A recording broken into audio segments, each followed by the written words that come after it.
Hello friends, welcome back to our channel JJD learning point. This is Shivdatt Singh. मैं आपके लिए आज एक और इंटरेस्टिंग वीडियो लेकर आया हूं।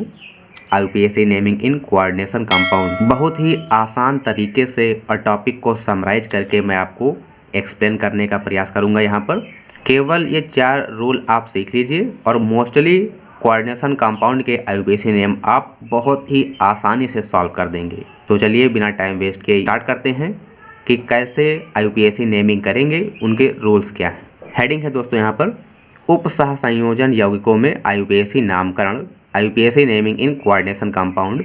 कोऑर्डिनेशन कंपाउंड को कॉम्प्लेक्स कंपाउंड भी बोलते हैं। IUPAC लिखने के कुछ इंपॉर्टेंट रूल्स हैं जो कि इस प्रकार से दिए गए हैं। आयनिक संकुल यौगिकों में सबसे पहले धनात्मक भाग का, उसके बाद ऋणात्मक भाग का नाम लिखा जाता है। मीन्स जो कॉम्प्लेक्स कंपाउंड आयोनाइजेबल होगा, मीन्स जिसमें काउंटर आयन होगा, सह आयन होगा, उसमें सबसे पहले हम धनात्मक भाग कैटायनिक पार्ट का नाम लिखेंगे, उसके बाद में एनायनिक पार्ट का नाम लिखेंगे।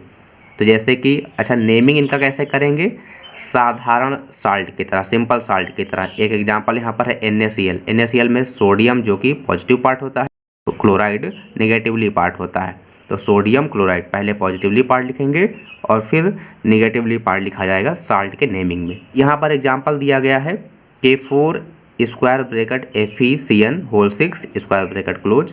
तो जो K4 है ये पॉजिटिवली पार्ट है और जो स्क्वायर ब्रैकेट वाला पार्ट है वो निगेटिवली पार्ट है। तो पहले हम कौन सा पार्ट लिखेंगे, जो पॉजिटिवली पार्ट होगा, पोटेशियम, और उसके बाद में निगेटिवली पार्ट जो कि कोऑर्डिनेशन स्फीयर है उसका नेमिंग करेंगे।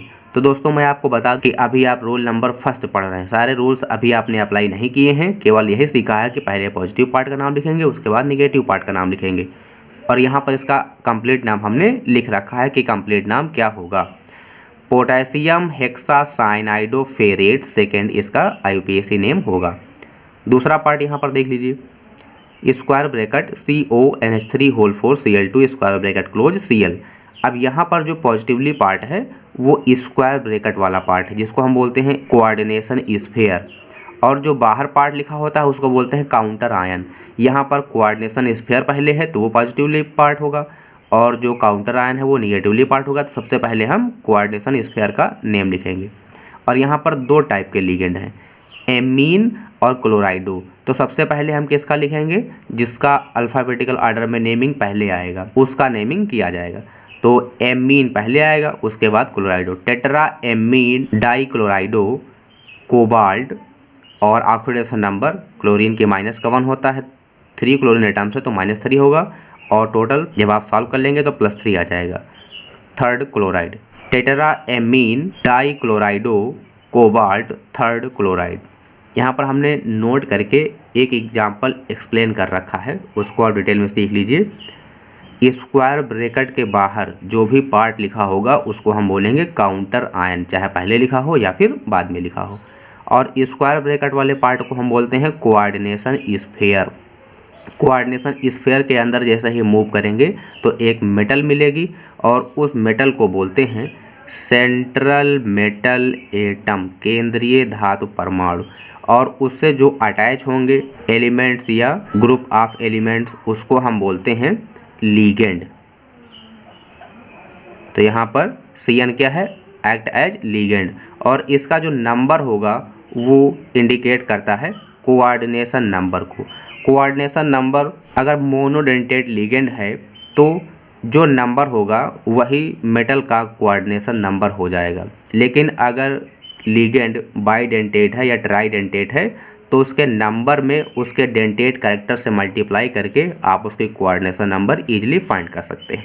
तो IUPAC नेमिंग करने का सेकंड रूल सीखते हैं। फर्स्ट रूल में आपने क्या सीखा, सबसे पहले कैटायनिक पार्ट का नाम लिखेंगे, उसके बाद एनायनिक पार्ट का नाम लिखेंगे।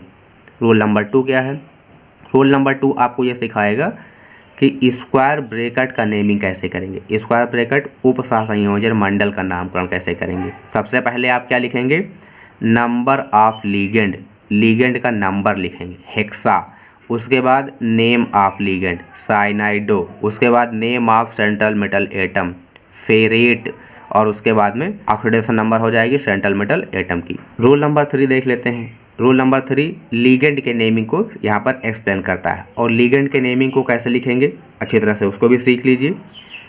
तो यहाँ पर फर्स्ट पॉइंट ये कह रहा है लिगेंड के नेमिंग में जिस भी लिगेंड के नेम के एंड में आइड आएगा उसको आप आइडो कर देंगे या फिर आइड के प्लेस पर डायरेक्टली ओ लिख सकते हैं। क्लियर है ना।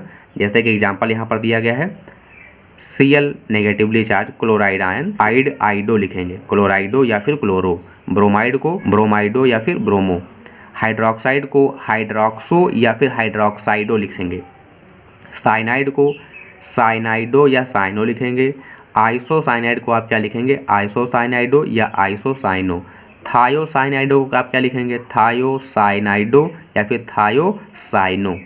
इसके बाद में SNC थायो आइसोसाइनाइड को आप क्या लिखेंगे थायो आइसोसाइनाइडो या फिर थायो आइसोसाइनो। क्लियर है ना। जिस लिगेंड के नेम के एंड में आइड आएगा उसको आइडो कर देंगे। क्लियर। नेक्स्ट पॉइंट पढ़ते हैं। नेक्स्ट पॉइंट दोस्तों ये सिखाता है लिगेंड के नेमिंग में जिस लिगेंड के नेम के एंड में आइट आएगा उसको आप कन्वर्ट कर देंगे आइटो में। एग्जांपल सल्फाइट तो आप इसको लिखेंगे सल्फाइटो, नाइट्राइट इसको आप क्या लिखेंगे नाइट्राइटो। नेक्स्ट लिगेंड के नेमिंग का जो रूल है जिस लिगेंड के नेम के एंड में एट आएगा एट कन्वर्टेड इनटू एटो। एग्जांपल देख लीजिए नाइट्रेट को आप लिखेंगे नाइट्रेटो, कार्बोनेट को कार्बोनेटो, ऑक्जेलेट को ऑक्जेलेटो, फास्फेट को आप क्या लिखेंगे फॉस्फेटो, एसिडेट को आप क्या लिखेंगे एसीटेटो। क्लियर है ना। जिस लिगेंड के नेम के एंड में आइड आएगा आइडो कर देंगे, आइट आएगा आइटो कर देंगे, एट आएगा उसको एटो कर देंगे। नेक्स्ट लिगेंड के नेमिंग का जो रूल है न्यूट्रल लिगेंड का नेमिंग कैसे करेंगे। न्यूट्रल लिगेंड जो ज़्यादा पूछे जाएंगे कौन कौन सा है यहाँ पर H2O एक्वा लिखेंगे, CO कार्बोनिल लिखेंगे, NO नाइट्रोसिल लिखेंगे, PY pyridine formula chemical formula होता है C5H5N NH3 एमीन, एमीन नहीं लिखेंगे आप एमीन लिखा जाएगा ये ध्यान रखेंगे। और जो फोर्थ रूल है फर्स्ट रूल आपने क्या पढ़ा था सबसे पहले कैटायनिक पार्ट का नाम लिखेंगे उसके बाद एनायनिक पार्ट का नाम लिखेंगे। और सेकंड रूल में आपने पढ़ा था स्क्वायर ब्रैकेट वाले पार्ट का नाम कैसे लिखेंगे। उसमें सबसे पहले आपको बताया गया कि नंबर ऑफ लिगेंड, फिर name of ligand, name of central metal atom और फिर oxidation number of central metal atom. Rule number third में आपने लिगेंड के नेमिंग को सीखा।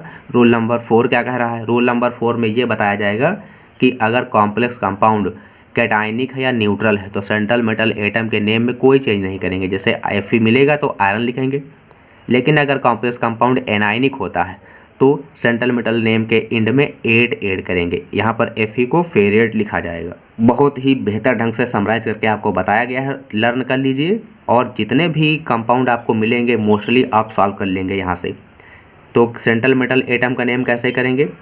यदि कॉम्प्लेक्स कंपाउंड कैटायनिक या न्यूट्रल हो तो कैटायनिक और न्यूट्रल कैसे आप पहचानेंगे। अगर स्क्वायर ब्रैकेट वाला पार्ट पहले लिखा है और काउंटर आयन बाद में है तो स्क्वायर ब्रैकेट पर अगर पॉजिटिव चार्ज आता है तो वो कॉम्प्लेक्स कंपाउंड कैटायनिक कहलाएगा। लेकिन अगर काउंटर आयन ना हो, स्क्वायर ब्रैकेट के बाहर कोई पार्ट ना लिखा हो और स्क्वायर ब्रैकेट पर कोई चार्ज भी ना हो तो वो कॉम्प्लेक्स कैसा कहलाएगा न्यूट्रल कॉम्प्लेक्स कहलाएगा। तो सेंट्रल मेटल एटम के नेम में कोई चेंज नहीं करते हैं। कापर को Cu को कापर ही लिखेंगे, CO को कोबाल्ट लिखेंगे, Fe iron, Hg mercury, Pb lead, Ag silver, Au gold, Ni nickel, Pt platinum. Clear है ना। और इसके अपोजिट अगर कॉम्प्लेक्स कंपाउंड एनायनिक होता है कैसे पहचानेंगे कॉम्प्लेक्स कंपाउंड एनायनिक है। अगर काउंटर आयन पहले लिखा हो और स्क्वायर ब्रैकेट बाद में हो तो वो कॉम्प्लेक्स कंपाउंड कैसा होगा एनायनिक होगा। बढ़िया पहचानने का तरीका है। स्क्वायर ब्रैकेट पर अगर नेगेटिव चार्ज आता है तो वो कॉम्प्लेक्स कंपाउंड एनायनिक कहलाता है। यदि कॉम्प्लेक्स कंपाउंड एनायनिक हो तो सेंट्रल मेटल एटम के नेम के एंड में एट जोड़ करके उसका नाम लिखा जाता है। कापर को आप क्यूपरेट लिखेंगे, कोबाल्ट को कोबाल्टेट, आयरन को फेरेट, Hg को मर्क्यूरेट, पीबी को जनरली आप बोलते हैं लेड तो इसको लेडेट नहीं करेंगे, इसको प्लम्बम भी बोलते हैं तो इसका नाम क्या हो जाएगा प्लम्बेट। सिल्वर को अर्जेंटेट, Au ऑरेट, निकिल को निकलेट, प्लेटिनम को प्लेटिनेट, जिंक को जिंकेट। क्लियर। इस तरह से ये 4 रूल्स आप अच्छी तरह से लर्न कर लीजिए। इसके बाद नोट देख लेते हैं। जो बहुत ही माइन्यूट पॉइंट हैं जिन पर अक्सर गलतियां हो जाती हैं उनको हमने यहाँ पर नोट करके समराइज करके इम्पॉर्टेंट पॉइंट करके यहाँ पर लिखा है। इनको आप अच्छी तरह से ध्यान रखेंगे तो गलती करने के चांसेस नहीं रहेंगे। तो यहाँ पर जो फर्स्ट पॉइंट है ये कह रहा है कि कॉम्प्लेक्स कंपाउंड में अगर डिफरेंट टाइप के लिगेंड प्रेजेंट होंगे मीन्स NH3 भी है, Cl भी है, Br भी है तो सबसे पहले किसका नेमिंग लिखेंगे जो अल्फ़ाबेटिकल ऑर्डर में पहले आएगा। NH3 को आप एमीन लिखते हैं तो पहले NH3 को लिखेंगे, फिर Br ब्रोमाइडो तो Br लिखेंगे और उसके बाद क्लोराइडो लिखा जाएगा। सेकेंड पॉइंट ये कह रहा है कि कॉम्प्लेक्स कंपाउंड में अगर लीगेंड 2 टाइम्स या मोर देन 2 टाइम्स हों तो उनके नाम से पहले डाई ट्राई टेट्रा यूज किया जाता है। जैसे कि NH3 एक बार हो तो आप उसमें केवल एमीन लिख देते हैं, लेकिन अगर NH3 2 टाइम्स हो तो आप क्या लिखेंगे, डाई एमीन। अगर 3 टाइम्स हो तो ट्राई एमीन लिखेंगे। H2O अगर 1 टाइम्स हो तो उसको आप केवल एक्वा लिख देंगे, लेकिन अगर 2 टाइम्स है तो डाई एक्वा, 5 टाइम्स है तो पेंटा एक्वा, 6 टाइम है तो हेक्सा एक्वा और 3 टाइम्स है तो ट्राई एक्वा, ये लिखेंगे। नोट नंबर 3 बहुत ही ज़्यादा इंपॉर्टेंट है, क्योंकि इसमें ये सिखाया गया है कि अगर लीगेंड में पहले से ही उसके नेम में डाई, ट्राई या टेट्रा वर्ड यूज हुआ हो तो नंबर अगर 2 टाइम्स हो या 3 टाइम्स हो तो उनके नंबर के पहले आप फिर डाई डाई ट्राई ट्राई ये करके नहीं लिखेंगे आप वहाँ पर। फिर अगर 2 टाइम्स हैं तो आप 20 लिखेंगे और 3 टाइम्स है तो ट्रिस लिखेंगे, 4 टाइम्स है तो टेट्राइकिस लिखेंगे। EN इसको आप क्या लिखते हैं, देख लीजिए EN के नेम में डाई वर्ड आ रहा है, एथिलीन डाई एमीन। लेकिन अगर ये 2 टाइम्स हो तो आप इसको ऐसे नहीं लिखेंगे डाई एथिलीन डाई एमीन, गलत माना जाएगा। इसके लिए 2 टाइम्स के लिए आप लिखेंगे 20 एथिलीन डाई एमीन। अगर 3 टाइम्स है तो आप क्या लिखेंगे, tris ethylene die amine. Clear हो गया होगा आपको। नोट नंबर 4 में दोस्तों आपको ये सिखाया गया है कि कैसे आप पहचानोगे कि कॉम्प्लेक्स कंपाउंड कैटायनिक है, एनायनिक है या फिर न्यूट्रल है। तो हमने आपको सिखा रखा है कि अगर काउंटर आयन पहले लिखा होगा तो वो पॉजिटिवली पार्ट होगा और स्क्वायर ब्रैकेट बाद में होगा तो वो निगेटिवली पार्ट होगा। मीन्स अगर स्क्वायर ब्रैकेट पर नेगेटिव चार्ज आता है तो कॉम्प्लेक्स कंपाउंड एनायनिक कहलाएगा। अगर स्क्वायर ब्रैकेट पहले लिखा है, स्क्वायर ब्रैकेट वाला पार्ट पहले लिखा है तो वो पॉजिटिवली पार्ट होगा, और जब पॉजिटिवली पार्ट स्क्वायर ब्रैकेट पर होगा तो वो कॉम्प्लेक्स कंपाउंड कैसा होगा, कैटायनिक होगा। और अगर काउंटर आयन होगा ही नहीं और कॉम्प्लेक्स कंपाउंड में स्क्वायर ब्रैकेट पर कोई चार्ज नहीं होगा तो वो क्या कहलाएगा, न्यूट्रल कॉम्प्लेक्स कहलाएगा। एग्जाम्पल्स भी आप देख सकते हैं, K4 पॉजिटिवली पार्ट है तो इस पर नेगेटिव चार्ज आएगा, 4 नेगेटिव चार्ज, तो ये एनायनिक कॉम्प्लेक्स होगा। यहाँ पर स्क्वायर ब्रैकेट वाला पार्ट पहले है और नेगेटिवली पार्ट बाद में है तो इस पर +1 पॉजिटिव चार्ज आएगा, इसलिए ये पार्ट कैसा हो जाएगा, पॉजिटिवली पार्ट कॉम्प्लेक्स कैटायनिक कहलाएगा। यहाँ पर काउंटर आयन है ही नहीं तो ये न्यूट्रल हो जाएगा क्योंकि स्क्वायर ब्रैकेट पर कोई चार्ज नहीं। एग्जाम्पल लिखे हैं NiCO4 FeCO5। इसके बाद दोस्तों जितने रूल्स आपने सीख लिए हैं चलिए उनको अप्लाई करके सीखते हैं। तो यहाँ पर क्वेश्चन हमने लिख रखा है, write the IUPAC name of the following compounds K3FeC2O4 whole thrice. तो सबसे पहले कैटायनिक पार्ट का नेम लिखेंगे, उसके बाद एनायनिक पार्ट का नाम लिखेंगे। K3 इसको काउंटर आयन को सिंपली नाम ही लिख दिया जाता है पोटेशियम, उसके नंबर में ट्राई टेट्रा ये वर्ड यूज नहीं किया जाता है, काउंटर आयन में उसका जनरल नेम कॉमन नेम लिखा जाता है पोटेशियम। इसके बाद में क्या करेंगे, रूल नंबर 2 में आपने क्या पढ़ा था, सबसे पहले नंबर ऑफ लिगेंड, फिर नेम ऑफ लिगेंड, फिर name of central metal atom और फिर उसकी oxidation number. Try C2O4 oxalate होता है, इसको हम लिखेंगे ऑक्जिलेटो, और Fe फेरेट, ऑक्सीडेशन नंबर यहाँ पर आएगी 3rd। Potassium tri oxalato ferrate 3rd। इसके बाद में potassium hexa cyanido ferrate 2nd। Oxidation number अच्छी तरह से आप फाइंड कर लेंगे, पोटेशियम +1 बनाता है, 4 हो जाएंगे, 4+ के चार्ज, और Cn पर 1 नेगेटिव चार्ज होता है तो -6 का और प्लस का 4 तो -2 होगा। जब आप सॉल्व कर लेंगे तो इक्वल टू के उधर +2 आ जाएगा। सॉल्व करते समय आपने ऑक्सीडेशन नंबर फाइंड करना सीख लिया होगा। अगर आपको ऑक्सीडेशन नंबर फाइंड करना नहीं आता है तो डिस्क्रिप्शन में आपको एक लिंक मिल जाएगी, ऑक्सीडेशन नंबर फाइंड करना वहाँ से सीख लीजिए अच्छी तरह से। 3rd एग्जाम्पल है ZnNH3 whole 4 square bracket close Cl2 tetra amine zinc, और ऑक्सीडेशन नंबर क्योंकि NH3 न्यूट्रल लिगेंड है कोई चार्ज नहीं, Cl-1 बनाता है, 2 Cl हो जाएंगे तो -2 और इक्वल टू कैसे भेजेंगे तो +2 मीन्स 2nd आएगा। Tetra amine zinc 2nd chloride. 4 number है यहाँ पर COSO4 NH3 होल 4 और स्क्वायर ब्रैकेट क्लोज NO3। अब यहाँ पर 2 टाइप के लिगेंड प्रेजेंट है, सल्फेटो भी है और एमीन भी है। तो सबसे पहले आप किसको लिखेंगे, जो अल्फ़ाबेटिकल ऑर्डर में पहले आएगा, टेट्रा एमीन सल्फेटो कोबाल्ट। और ऑक्सीडेशन नंबर कैसे फाइंड करेंगे, SO4 पर 2 नेगेटिव चार्ज होते हैं और NO3 पर 1 नेगेटिव चार्ज होता है तो टोटल 3 नेगेटिव चार्ज हो जाएंगे और इक्वल टू के उधर भेज देंगे तो प्लस का 3 हो जाएगा, क्योंकि NH3 का 0 हो जाएगा। तो इसका कंप्लीट नेम क्या हो जाएगा? Tetra amine सल्फेटो cobalt third nitrate. Name आप देख सकते हैं। 5 नंबर में tetra amine copper second sulphate. ठीक। 6 नंबर में यहाँ पर भी 2 टाइप के लिगेंड हैं, Br3 और NH3। सबसे पहले आप इसको लिखेंगे एमीन को, लेकिन यहाँ पर आप एक जरूर ध्यान रखेंगे, गलती नहीं होनी चाहिए आपसे। सबसे पहले हम कैटायनिक पार्ट का ही नाम लिखेंगे, उसके बाद एनायनिक पार्ट का नाम लिखेंगे।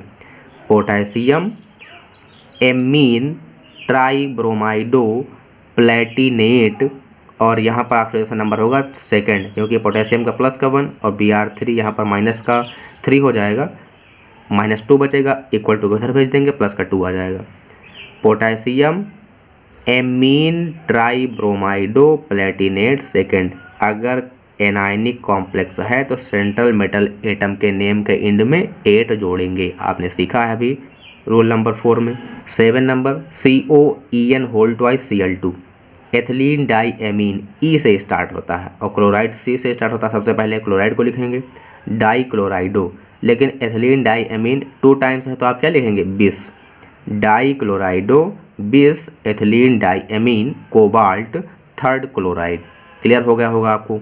नेक्स्ट 8 नंबर, तो सबसे पहले कैटायनिक पार्ट का पोटेशियम हेक्साफ्लोराइडो एल्यूमिनेट और थर्ड आ जाएगा यहाँ पर। 9 नंबर न्यूट्रल लिगेंड है टेट्रा कार्बोनिल निकिल और ऑक्सीडेशन नंबर 0 हो जाएगी। क्यों? क्योंकि CO एक न्यूट्रल लिगेंड है, कोई चार्ज नहीं, तो निकिल का ऑक्सीडेशन नंबर 0 हो जाएगी। हेक्सा एक्वा मैंगनीज सेकेंड और आयन, जिस कॉम्प्लेक्स कंपाउंड में चार्ज प्रेजेंट होगा उसके नेम के एंड में ऑक्सीडेशन लिख करके हम क्या लिखेंगे? आयन लिख देंगे। नेक्स्ट CrClH2O5, तो Cl क्लोराइडो H2O एक्वा, सबसे पहले हम एक्वा लिखेंगे। Penta aqua chlorido chromium third chloride. इसके बाद 12 नंबर देख लीजिए, square bracket Ag NH3 whole twice square bracket close, फिर square bracket AgCN whole twice square bracket. तो यहाँ पर सिल्वर पर ऑक्सीडेशन नंबर 0 होगा क्योंकि NH3 एक न्यूट्रल लिगेंड है, और यहाँ पर सिल्वर पर ऑक्सीडेशन नंबर प्लस का 2 होगा, लेकिन हमें एवरेज लिखना है क्योंकि दोनों कोऑर्डिनेशन स्फीयर को यहाँ पर न्यूट्रल बनाए रखना है। तो प्लस का 1 इस सिल्वर पर हो जाएगा, एवरेज लिखेंगे, और प्लस का 1 इस सिल्वर पर यहाँ पर हो जाएगा। ये निगेटिवली पार्ट है इसलिए सिल्वर को यहाँ पर अर्जेंटेड लिखेंगे, और यहाँ पर पॉजिटिवली पार्ट सिल्वर को सिल्वर ही लिखा जाएगा। Di amine silver first, di cyanido argentate first. Clear. इसके बाद 13 से 20 तक कॉम्प्लेक्स कंपाउंड के IUPAC नाम चलिए देख लेते हैं जल्दी से। जो इस कंपाउंड का सिस फॉर्म होता है उसको हम सिस्प्लेटिन बोलते हैं, और वो एक मेडिसिन होती है जिसका यूज करते हैं ट्रीटमेंट ऑफ कैंसर में। तो एमीन NH3 और क्लोराइडो Cl, यहाँ पर सबसे पहले किसको लिखेंगे? एमीन को। डाई एमीन डाई क्लोराइडो प्लेटिनम और ऑक्सीडेशन नंबर आ जाएगी सेकेंड। 14 नंबर में नाइट्राइट है और एमीन है, सबसे पहले आप किसको लिखेंगे? एमीन को। Try amine try nitrito cobalt और ऑक्सीडेशन नंबर थर्ड आ जाएगी क्योंकि NO2 पर 1 माइनस होता है, 3 माइनस हो जाएंगे, इक्वल टू के उधर भेजेंगे, +3 हो जाएगा। NH3 neutral ligand 0 oxidation number. 15 number में K2 square bracket HgI4 potassium mercuric iodide इसका कॉमन नेम होता है, और इसके जो बेसिक सॉल्यूशन को हम बोलते हैं Nessler reagent. What is Nessler reagent? Alkaline potassium mercuric iodide solution is called Nessler reagent. इसका IUPAC नेम कैसे लिखेंगे? सबसे पहले कैटायनिक पार्ट को लिखो, फिर एनायनिक पार्ट को। Potassium tetra iodido mercurate second, क्योंकि I पर माइनस का 1 चार्ज होता है, माइनस का 4 हो जाएगा, पोटेशियम +2 हो जाएगा, +2 -4 -2 बचेगा, इक्वल टू को उधर भेजेंगे, +2 आ जाएगा मरकरी पर। 16 नंबर में पोटेशियम टेट्रासाइनाइडो निकलेट सेकेंड आ जाएगा। इसके बाद 17 नंबर देख लेते हैं, यहाँ पर COEN whole thrice square bracket और +3 चार्ज है, और एथिलीन डाई एमीन, लेकिन उसके नंबर कितने हैं? 3, तो आप यहाँ पर ट्रिस लिखेंगे। Tris ethylene die amine cobalt third ion. इसके बाद 18 नंबर देख लिया जाए, CONH3 whole 4 Cl NO2 square bracket और बाहर Cl लिखा हुआ है। सबसे पहले आप एमीन लिखेंगे, फिर क्लोराइडो, फिर nitrito. Clear. Tetra amine क्लोराइडो nitrito cobalt oxidation number आ जाएगी थर्ड, फिर क्लोराइड। -1 -1 -1 -3 इक्वल टू के उधर +3 हो जाएगा। टेट्राक्लोराइडो निकलेट सेकेंड आयन, ठीक। नेक्स्ट पोटेशियम टेट्राहाइड्रोक्साइडो या फिर टेट्राहाइड्रोक्सो, कुछ भी ले सकते हो, जिंकेट सेकेंड। तो ये आईपीएससी नेम आपको बेहतर ढंग से समझ में आ गए होंगे। गाइस वीडियो अगर आपके लिए थोड़ी सी भी इंपॉर्टेंट रही हो तो अपने फ्रेंड्स में भी शेयर करें ताकि उनको भी इसका बेनिफिट मिले। मिलते हैं नेक्स्ट पार्ट में। Thanks for watching.